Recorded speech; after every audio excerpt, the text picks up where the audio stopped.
Well, welcome to this, the select few who are attending this Audit Committee meeting this afternoon, and to those ethereal spirits from another world who are looking on as we carry out our business. The first item, apologies for absence. No apologies have been received. However, Councillor Simon Harris is attending virtually, so we'll be able to vote. Thank you. Disclosure of pecuniary interests. Shall we take that as read, since there are no pecuniary interests, are there? No. That's right. Public questions? Any public questions? No public questions have been received. Any member questions? No member questions have been received. Good. We then come on to item 5, second line assurance, final approval of the statement of accounts by our Director of Finance, or whatever he calls himself, James Walton. There we go. Thank you, Chair. Okay, so the what we've got today, this is a single item meeting in a sense. If you recall, we saw the statement of accounts last month, and at that point in time, we were still awaiting the work to be completed by Grant Thornton, and we agreed to hold this meeting specifically to look at that. So what we now have is an updated statement of accounts, which is attached, and I'll hand you over to Torian in a second, who'll just take you through some of the major changes that have come through that. And then, if I may, Chair, we've then got item 6, which is the audit findings report. And I'd suggest, if we, after Torian's done her introduction, if we maybe take those two items together and ask Grant or Mary to then go through the audit findings report, then we'll have everything in place, and we can go back to those recommendations in report 5 around signing off the accounts. So if that's acceptable. Certainly, yes, we can do that. Okay, so in that case, Torian, are you okay to just take the committee through the main changes in terms of the covering the report and statement of accounts? Thank you. Yes. Thank you, James. Good afternoon, everyone. Just as James said, we presented this unaudited statement of account to this committee on the 16th of September, and since then, grant hunters have now they've now substantially completed their audits, and the statement of account is now displayed on page 7 to page 216 of your report. There's been no material changes identified during the audits to date. However, there have been 1 amendment to the core financial statements and a number of other amendments made to the disclosures. The main changes are summarized on table 1, which is on page 3 of the report. And in summary, the adjustments actually include amendments to the balance sheet and the group balance sheet in relation to classification of a grant. There've also been an adjustment in the group group income and expenditure statement of accounts. And also we've made some adjustment to the accounting policies in relation to non-current assets, as well as critical judgment in applying accounting policies. There have also been amendments to a few notes to the accounts, which are listed on page 4 and 5 of this report. The final audit opinion will not be available until the audit has been completed. However, the external auditors have actually produced a draft audit findings report, which is detailed, which actually details their opinion, and that can be found on page 243 of this report. So in summary, the audit finding report actually advised that the auditors are anticipating an unqualified audit opinion pending the satisfactory conclusion of outstanding matters. So there's still a couple of matters that needs to be updated, and Mary and Grant can take us through that. Also attached to this report is the annual governance statement, which was approved by this committee on the 30th of July. So that just summarizes the report. If there's any questions, myself or my colleagues can answer and can take any of your questions. Not so far, I guess. Yeah. You're going to carry on from there. So yeah, and just to say, we've got Nikki Higgins and Neil Stewart here from the virtually again from the finance team. So if you do have any complex questions, then feel free to ask them. We've got the experts here to answer that. Do we want to hand over to Grant then at this point to go through the audit findings report? Would that be helpful at this stage? Well, if you feel that's the best way of dealing with matters, I'm prepared to accept your opinion. If there's no immediate questions, I think watch that. Right. Thank you, Chairman. I've got some questions on the statement of accounts, and I'm content to leave those until later, because I hear what the Grant Thornton had to say, but then ask some questions about some part of the statement of accounts. Yes, sir. Fulfill my queries, that was it more. I had thought James was about to take us through and then Grant come in, but James has suggested Grant comes in first. So there will be plenty of opportunity, I will ensure, for questions to be asked. Grant, you're on. Thank you, Chair. It's going to be a little bit of a double-hander. I'm proposing to take you through, I suppose, the findings to date, which actually Toyin has summarised very well, and then Mary's going to pick up about the point about we are substantially complete. So Mary's just going to sort of flag exactly where we are on the audit. So I suppose if I take you to I suppose the headlines page of our AFR, which is page 245 in your pack, I believe. Yes, we are substantially complete on the audit. I was hoping, if I'm being honest, that we might be at a point where I could come to you and say we would be signing quickly. We are nearly there. We've got a couple of items outstanding. I'll leave Mary to go through that. I mean, I think just looking at some of the accounting for the JPUT is one of those. But we've conducted a lot of our substantive audit work, and some of the areas we've highlighted on a few pages on. And in terms of what we found to date, I mean, Toyin actually has in that way summarised it for you already. In terms of audit adjustments, the one area we found is in relation to the classification of a grant. It doesn't impact upon the resources available to the council, and it's just really a classification difference between grants and payables, and that has been put through the financial statements. In terms of, I suppose, recommendations, we have completed our work in relation to housing and property, plant and equipment, and we're working through other land and buildings. One thing we have noticed is, and it's probably one for the future, not for now, is the way that the council applies de minimis to certain assets, and basically those below 50,000, in that they aren't sort of recorded within the financial statements as such. Now we are satisfied that the level of those at the moment is below our trivial, and that's just under about 430,000. But we have asked the council to monitor that and review that and look to say, as those, if those level of assets creep up, then really they should probably be disclosed properly in the financial statement. So that's sort of one recommendation. And then there are a bunch of about 5 recommendations, being a relatively large council and a complex audit on a cyclical basis. We ask our IT audit specialists to come in and review systems at the council. So for this year we have gone through that in a bit more detail, and they have identified some improvement areas. Now none of these are, I suppose, to use audit terminology, significant deficiencies. They are improvement areas, and we've highlighted those in the appendices and with management's responses to those findings. They don't impact upon, I mean, if you look at those, that they don't have any, the deficiencies don't materially impact upon the financial statements as a whole, but we put them there for your consideration as those charged with governance. As was alluded to on the work base today, our anticipated audit opinion is unqualified. It was supposed to be unqualified.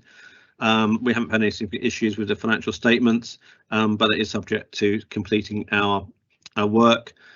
If I just take you on to 246, and I will go another page on this, where the other elements of the audit, value for money. In terms of value for money, we've progressed that work so far. We still have some work to finish on that. in future years, there should be an alignment between our reporting and what's called the annual auditor's report and the opinion. For this year, given the pandemic, we have dispensation, I think, as we've communicated to you earlier in a progress report at the last committee, to complete that within 3 months of the financial statements. We're looking to do that slightly quicker than that and get it done before the end of December.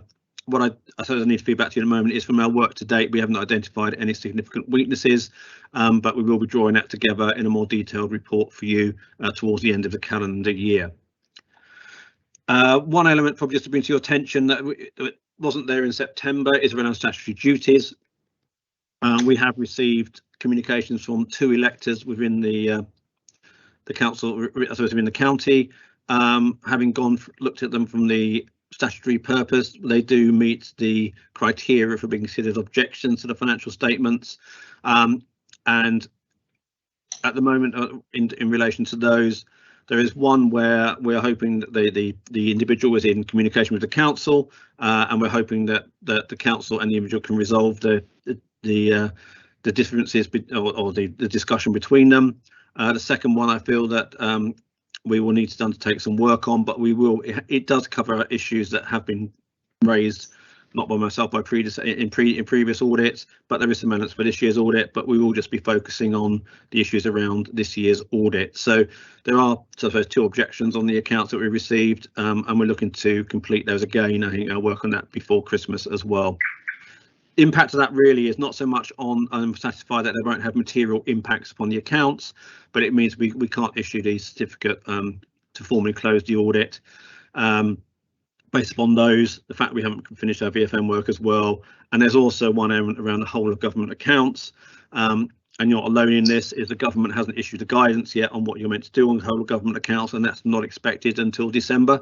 So no council sort of accounts will be certified closed until that guidance comes out and we can complete our work.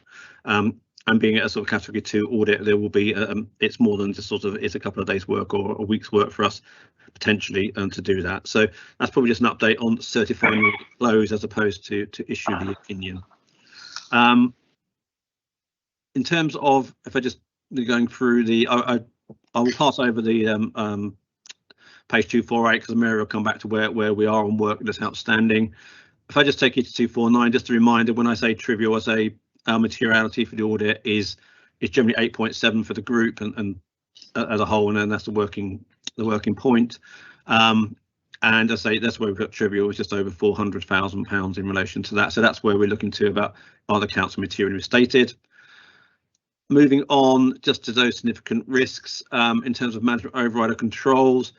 As I say, we've looked at journals. We've still got 1 or 2 outstanding queries in that area. I'm not anticipating those hopefully being of an issue, and we've highlighted there the findings around the IT systems just within that page, which I've alluded to in the recommendations.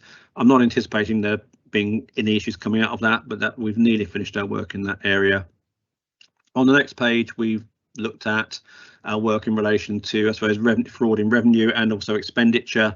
And that's one thing our work is sort of complete in that area, and we haven't identified any issues to bring to your attention. And then the next page is where, I suppose, in a way, those significant risks around valuation of land and buildings that I'm sure that members of the committee have dealt with in the past.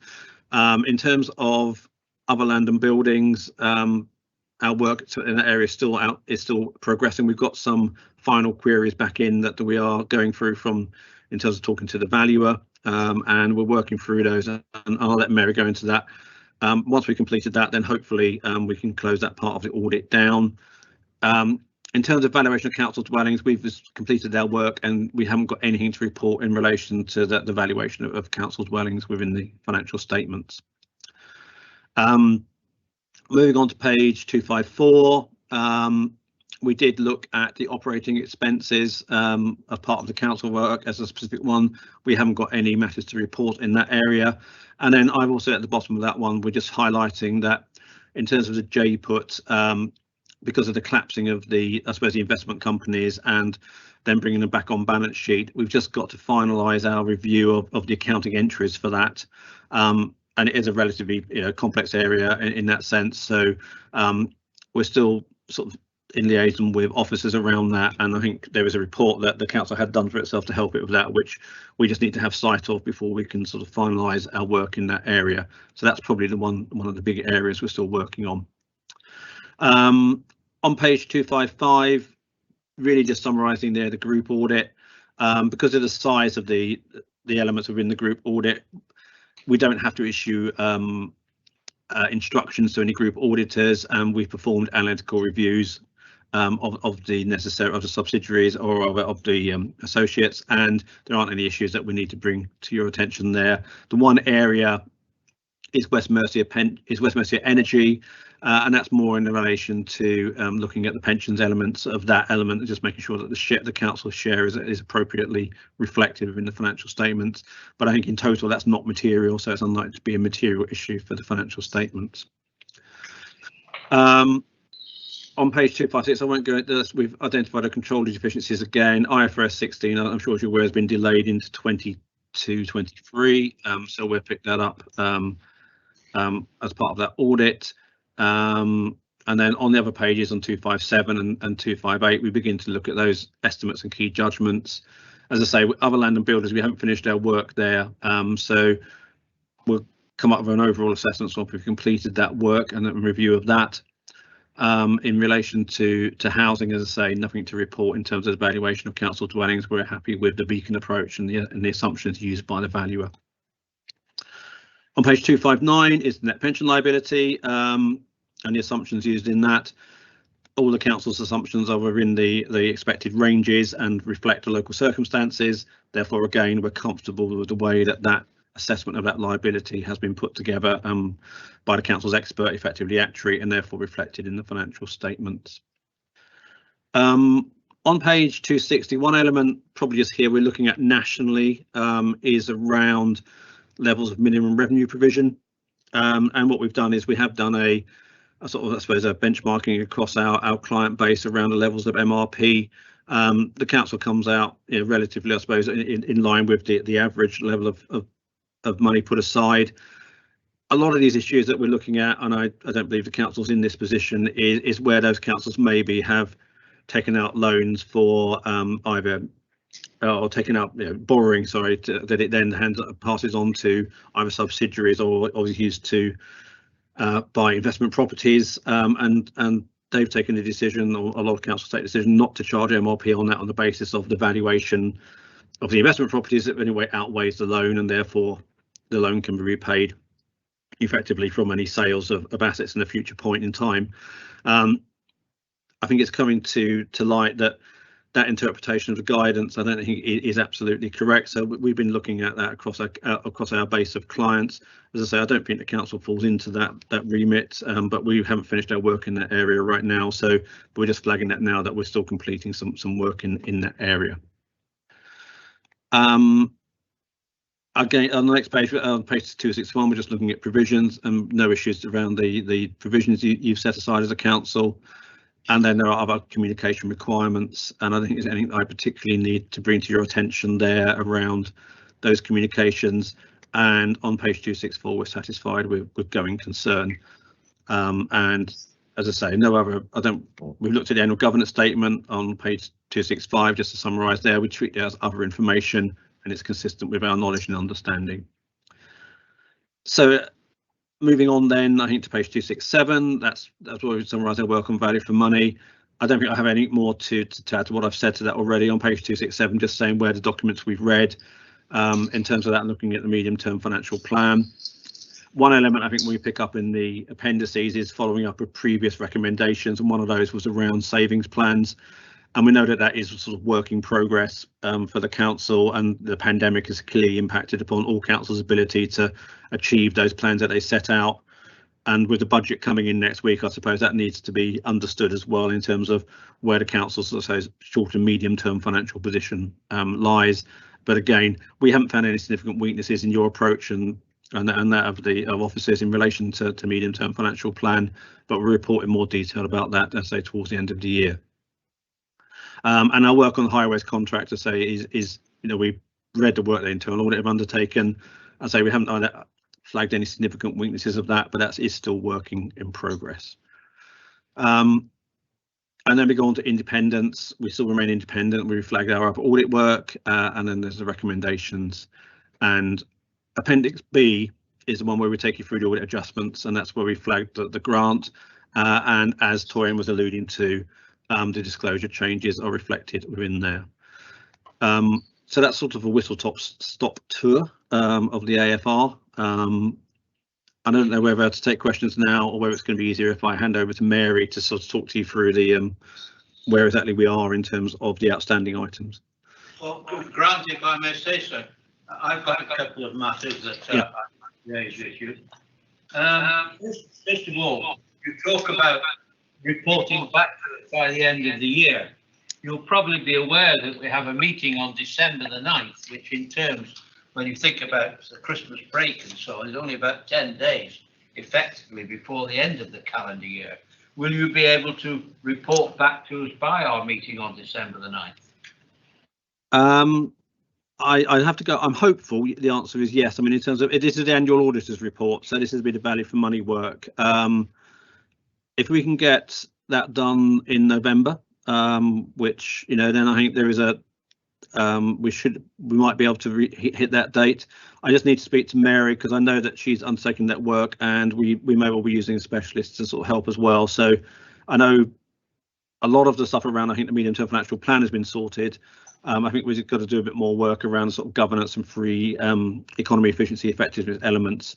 But yeah, it is planned to be conducted over November. I just think it might just be I'll have to see when the actual date for the papers are. I feel we may well be ready. It's going to be close, if I'm being honest, Chair. But I think we were hopeful that we could get something to you for that meeting. So. Well, we'll leave that. We'll have to leave that with you. Yeah. The other matter, we've got a number of new members on the committee. Could you explain to us how you calculate the materiality at £430,000? Okay. I'll try and into that in very simplistic terms. It's a judgment. It is a judgment. It's a pure. We have ranges within which we which as a firm, which we determine materiality. And normally for local government bodies, that's between 1% and 2% of operating expenditure. And we use it as a benchmark, and we use expenditure as a benchmark rather than income. If you're in the commercial sector, you would see them using income because for companies, it's profit related. Whereas for the public sector, we feel that the risk really is that the council taxpayers should be assured that you're spending their money appropriately, and therefore we look at expenditure rather than income in relation to the benchmark. And then we determine that based upon risk. Now, the one thing we have brought in as a firm, however, is that in our more complex and bigger audits, we cap that at 1.5%. So as headline materiality. So that's the benchmark we use, and that in effect drives the 8.6 million in relation to that in the financial statement. So we use a benchmark of operating expenditure and a range of 1% to 2%, but a maximum we can have for an audit of your complexity within the firm is 1.5%. So that drives the headline materiality. And as you can see at the moment, you're sitting at about 1.4%. So close to that, at the top of that level, which in a way reflects that we're comfortable with the control environment within the council, etc. And therefore we can put you towards the higher end of that range, shall we say, in terms of benchmarking.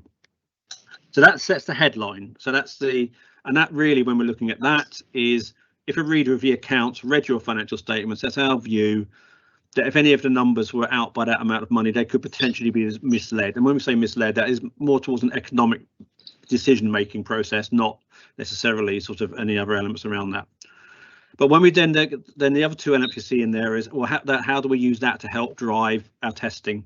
Well, we then set what's called a performance materiality, and that's the lower number than that. And again, we have a range for that in relation to, how well our view of the finance team is, number of people you've got there, have we have a track record of number of errors, and we can set that again within a range of tolerance, and you're towards the you know, it can go up to like 70-75%, something like that, and 75% is about as high as we can go. So we've set that performance materiality of 75% of headline materiality. Again, that reflects our view that you've got strong internal arrangements and there are unlikely to be mistakes within the financial statements, and therefore we've set that at the higher level. And then trivial is generally set at 5% of headline materiality. So that's what drives the lower number. And that trivial matter is where I believe that if we find issues either individually or in aggregate, that they won't impact upon the financial statements or decision making. And on auditing standards, we do not have to report to you everything we find below £400,000, but we do need help of 435,000, but we report everything above that. And then the final bit, as I'm looking at page 249, is around, are there any specific items that we think readers might be of interest in, and we think generally they're interested in your remuneration disclosures. So we set a sort of lower specific materiality around those. So that's lower than the headline for the accounts, because if not, the 8.6 million would cover all of the remuneration, and we wouldn't need to look at it at all. So we set a slightly lower or a specific materiality for that, and that's the £100,000. So that's to make sure that we do look at those sort of senior officer disclosures, because we think that members of or readers of the accounts will be interested in those disclosures. So that's the overall parameters and how we set materiality. Thank you, Grant. Yeah. I think that's very helpful. Before I go to Mary, does anybody else want to any questions for Grant? Yes, Roger. Thank you, Chairman. When you looked at page 254 and Jacobs, you said you need sight of a report. Is that report ready? Will we be seeing that report as well, or is that for you? I'm not sure. And I'm looking at Director of Finance as well at the same time. I'll start. My understanding is that as part of when you were deciding on, this is my understanding, and I'm sure James will come into this, is back in January in terms of the arrangements for collapsing of the investment vehicles and the onboard, is that you did take advice, or sort of expert advice or independent advice, and I understand that report looked at the structures that would have to happen, but it also had elements within that would help drive the financial reporting. It's that report that we're looking to get hold of. We haven't had sight of it yet, so that's the report I'm referring to. I'm not going to necessarily name the expert. I mean, if you wish to name them, that's fine. I'm not quite sure what's in the public and not in the public domain, but that's the report that we're just looking to get hold of, just to make sure that it triangulates with our understanding of what we got. And I can see Toyin's going to respond on that. Sorry. Thank you, Grant. Yes, we do have that report, and that should be with you shortly. I think there's just been we had some technical issues yesterday with emails, and but that should be with you very shortly. I'm sure Nikki's got that report. We'll send that to you today, if you haven't got it already. So, thank you. If I may, Chair, just to reiterate, this was we went out to the quote to ask for an established accountancy audit firm to come in and provide us with some advice as to how those entries would be completed ahead of the actual transfer of the Jacob. So it's just a technical report of the accounting entries that were required and the reasons for why they were done in the way that they are. So it's not a public report, it's purely technical. If I can, Chairman, a further question on page 275, review in progress, and I presume this is a change more than anything. It makes reference about in progress. Are there any dates for any of that when it will be completed? Management response at the top half, process being planned with support from teams within, etc. there, and a wider review, manual processes, etc. So is that still in progress, and are there any dates when that will be completed? Yeah, for my Chair. So is this page 275, did you say? Yes. So this is around a couple of IT particular issues. So the levers process and the third-party IT assurance reporting to the ERP system. So yeah, that's a summarised management response saying that those issues are in hand and being looked at. In terms of the project plans and the dates behind that, if you'd like to see those dates, we can get those through to you. through you, Chairman, I think it would be useful as an audit committee to know that that has been highlighted as a medium risk, and we have taken that on board, and we would like to see a little bit more behind that of what the council is actually doing with dates. I think is, to me, is a fair question. Yeah, no, I through you, Chair, I completely agree with that. We'll get that information. What, you're going to email us with that? We'll get that information together, and then we'll email it round to the committee if that's helpful. Yeah, okay, fine. Yes, I don't want it to wait for the next committee meeting. No, that's fine, thank you. Nigel. Yeah, it's a question for Grant on page 256. I think he cleared it up actually within his summary, but at the bottom right it talks about we've raised 5 recommendations, also included in Appendix B. And this caused me a right consternation because Appendix B is the audit adjustments, and I was looking for 6 deficiencies, which I think are Appendix A. Is that correct? I'd have to put my hand up and go, yes, that's a mistake. Yeah, it's the 5 deficiencies are in relation to the action plan and the recommendations that you've just discussed. So that's our error, and apologies. You get 5-star up for that one, well, from that one, Nigel. It talks about 6 deficiencies and 5 recommendations. If you go to Appendix A, I think there's 6 deficiencies and 6 recommendations. Right, I think that the difference, yeah, I think there are 6 recommendations are in Appendix A, but one of those is in relation to the de minimis level, and I think what we were saying is the deficiencies. I think 2 of the IT deficiencies have been brought into 1 recommendation, effectively, is my understanding. So I will look to Mary as one of my experts to make sure that I've summarised that correctly. So that's why there's, yeah. That is the case. I appreciate it should be made clear, and Grant was very being a gentleman and took the hit, but that was my mistake, so apologies. Because it took me ages to find it, because Appendix A doesn't mention deficiencies till about 3/4 of the way down the paragraph. It's not headlined as such, you just go straight into action plan. I think that's been a very useful passage, exchange of information, which has clarified a rather awkward situation. So thank you all, Nigel, Mary, Grant, for clarifying that. I think you're on now, Mary. Oh, sorry. No, Roger's coming back. One quick one if I can, Chairman, Yeah. and that is to the 2 electors who have objected. Oh, yeah. Is there any timescale of when this will be? I think I've been copied into one of them. I'm not sure, but without naming names or anything like this, you're obviously looking at one of them yourselves, and the other one maybe the council may be able to answer. But is there any timescale for this? Because, as I say, I may be aware of one of the objectors, but it's That's a serial objector, isn't it? You're referring to.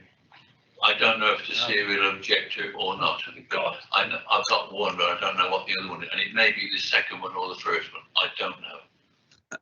I mean, I'll try to look at that. I have to sort of be respectful of confidentiality.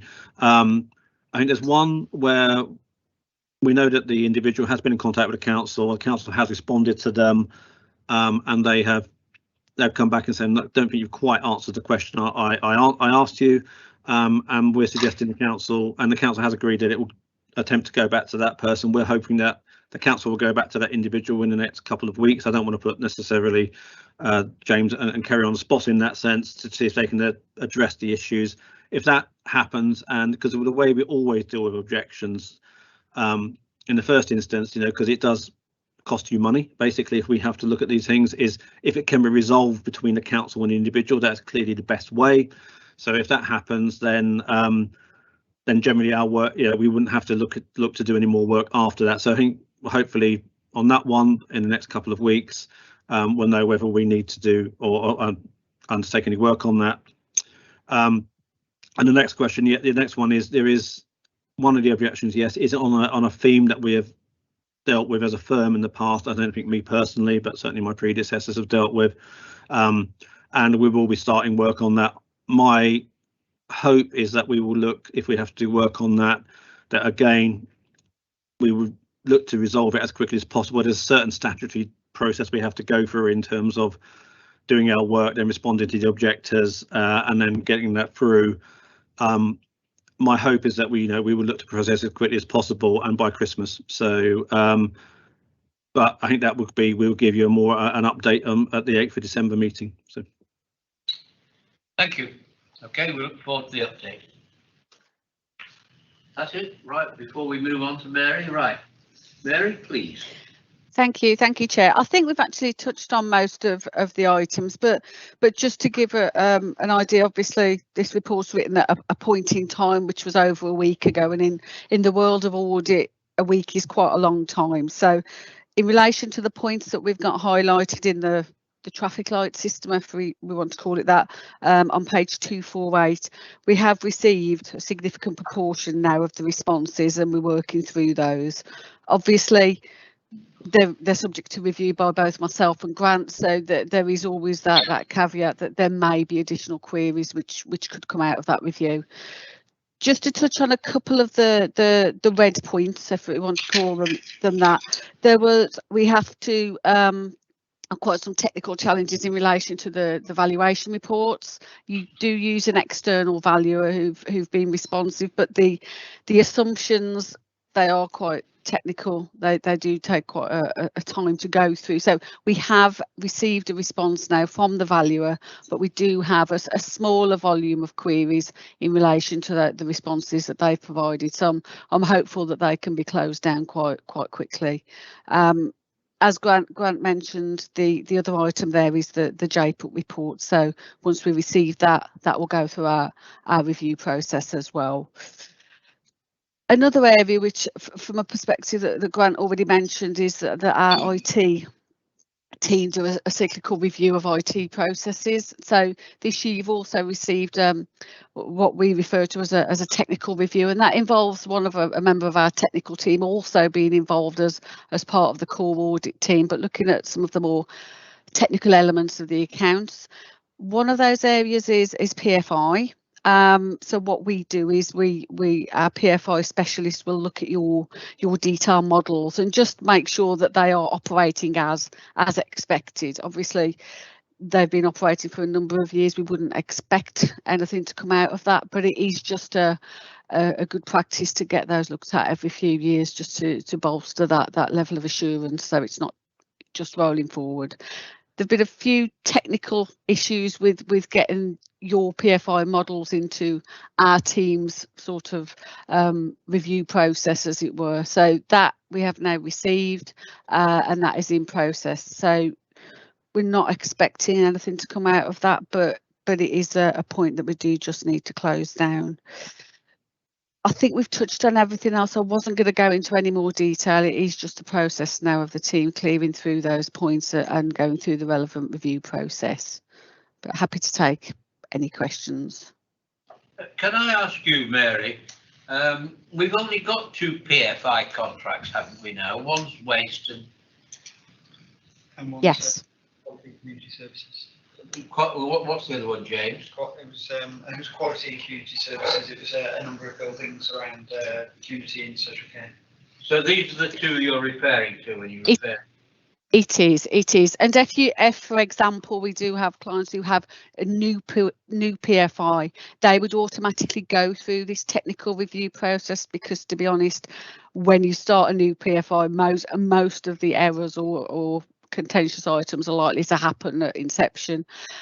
This is part of the rolling programme of review, just to make sure that those models are still operating as expected. So, as I said, we're not expecting anything to come out of that, but we do just need to finish off that process. Thank you. Any other questions for Mary? Right, in that case, I think we move back to you, James. Yeah, so Thank you, Mary. thank you, Chair. So if I just kind of summarise the position and where we are. So the statement of accounts was drafted earlier in the year. Audit Committee had the opportunity to look at it at that point and ask questions. We then, at the point where the audit started, We then brought the accounts back again for a further consideration, and with comments at that point in relation to the external audit. So what you have today is substantially the same set of statement of accounts. There's been those amendments and alterations that have been discussed, that Toyin introduced, but the main part has been about the external audit work and establishing how far they've got through in terms of their audit findings, and the conclusion of that, while we're not completely over the line as yet, is that there's an anticipation that there will be an unqualified opinion, and there are still some final pieces of work to do. So that brings us through to the back to the agenda item 5 and those recommendations, which is then to consider and approve the accounts, which is recommendation A, to agree to authorise myself to make any final adjustments to the statement of accounts should that be necessary, and then for the chair and myself to sign the letter of rep to go through to external audit to confirm our arrangements. So you've already seen the accounts, you've already seen the annual governance statement. So all of that is as per. It's really just whether you're now comfortable that the position you've reached, that you're happy to consider and review the accounts and then push those recommendations. Right, are you all clear on the recommendations? Roger, you come in. Query, always asking to be signed is the actual statement of accounts. The audit report we will still receive at some time when it is completed, and we will be able to review the statement of accounts in relation to that audit report at that time. Are those sentences together? Am I right in that sort of understanding? So, Grant, you able to, through your chair, Grant, you able to confirm when the final audit will be completed, those final elements will be signed off, and what will then happen in terms of reporting through your opinion? Well, I think we'd work with the council about how you want to do that. My proposal, and I suppose if I take a step back, is I think the recommendation in front of you isn't inconsistent with what a number of councils are doing in terms of, I suppose, giving delegated authority to the Section 151 officer to formally sign the accounts off, assuming on the assumption that there are no material changes. Clearly, if there are material changes, then we need to come back to you. Now, as part of that process, what I would propose to do is we would update the audit findings report in front of you today and finalise it, and we can circulate that to members outside the meeting, and that would include our sort of final auditor's report, and that way you can get sort of satisfaction, I suppose. And we're happy to share. I mean, the draft opinion in there would not change significantly. The dates would change, but I don't think then there'll be no significant change to that draft opinion. So, in a way, happy to fit into whatever you wish to do under and in terms of your governance arrangements. I think what you're doing isn't unusual. We are seeing that now, and we are aware that audits have been delayed, and I'm sure members are aware that audits have been delayed overall. And this, if it's permitted under the governance arrangement, is a pragmatic way of getting it completed. So, in the hope that we don't, we would get it finished before the next audit committee, and we don't have to go through that cycle again. I mean, this is really what we're trying to do, is get to signing off the accounts in the most expedite way that we can, really. On the completion of our audit work. So yeah, I'm happy to fit in whatever you want to do. My proposal would say we can complete an updated AFR, we'd highlight the changes for you, and if to give you additional assurance if you wish, but happy to sit in a way in that sense if it's delegated to James to sign off as long as there's no material issues. I can also confirm that there aren't any material issues as well. Whatever way you want me to do that, I'm happy to fit into that. So. I think it has been our practice in previous years to leave it to James to deal with any very minor matters that come up on this statement of accounts. There's not, Chairman. No. Come in. All right, Roger. Microphone. All right. There we go. Right. I think it has been our practice in previous years to allow James to carry out any final slight amendments. We're not likely to have many of those because this past period has been one in which James has been able to deal with matters that have arisen since we last discussed this. And today's meeting was to incorporate those changes. Any further changes will be of such a minor nature that we have customarily allowed our Section 151 officer to approve those. And finally, he has, when he has said to approve those, he's approved those after consultation with myself. If I felt that there was something so material, so important, that it required the whole committee to consider it, I wouldn't hesitate to call an additional meeting. But what you're being asked to do is to approve the statement of accounts, to allow James, in consultation with myself, to deal with any very minor matters that should still occur, and finally, to allow James and myself to sign the what we call the letter of representation. So that's, I trust that you will concur with that situation. If I can, Chairman, yeah, I have no problem with that because that's rather than call another committee, and I'm happy to for that delegation. It's just the number of queries that are outstanding still that the auditors have. It's how will we be told of those queries? Will we get those at the December meeting? An update on all those major, that sort of query, yeah, would certainly come back to the meeting or as soon as they deal with it afterwards. We're talking, I'm not thinking of that sort of, I'm thinking of a minor review of a figure, sort of £100,000 instead of £101,000 or something. If you want to propose a chairman, I'm happy to propose that. It was just any queries that the auditors have raised in their report. Those will come back to us. That's where I was coming from. Yeah. The statement of accounts. Yeah. Right. Well, that's what we are referring to in these three resolutions. I can absolutely assure the committee that anything of substance that they need to know about will definitely come back to you either on December the 9th or as soon as possible when the external auditors are able to put that matter before us. So you're clear, Michelle, what we are resolving? Members happy? Roger has proposed it. Rosemary seconding it. All those in favour?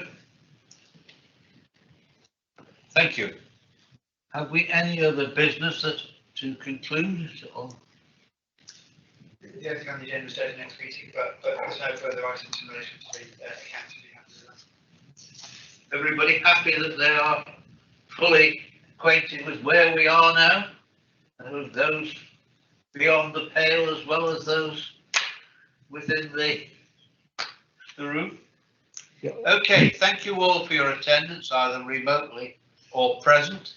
It's a very important step on the road to this approval of the final statement of accounts, and I'm grateful for you all to have spent your time to ensure that it has gone through satisfactorily.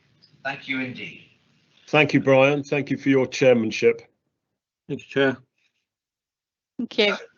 Thank you, Simon. Thank you. Okay, that's it. We can go, kids. Shut the public off. Shut the public Well off. done, sir. Right. I do have a number of small queries, but I'll talk to James.